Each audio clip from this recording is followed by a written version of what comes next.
Hello everyone, welcome to another episode of Technologyglance. In this video, I'm going to guide you through how you can clear search history on Instagram.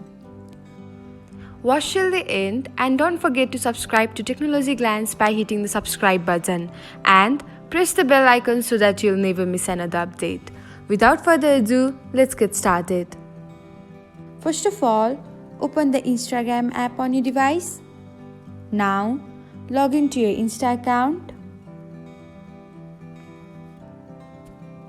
After that, tap on your search icon.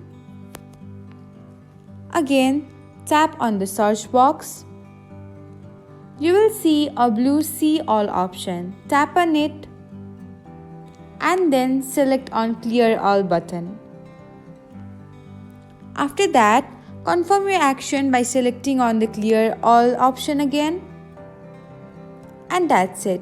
Your search history is cleared on Instagram. Thanks for watching. If you found this guide helpful, we will love it if you hit the thumbs up button below. We upload great new tech tutorials like this one every day. So, don't forget to subscribe to our channel and hit the bell icon to get an update as soon as we post a video.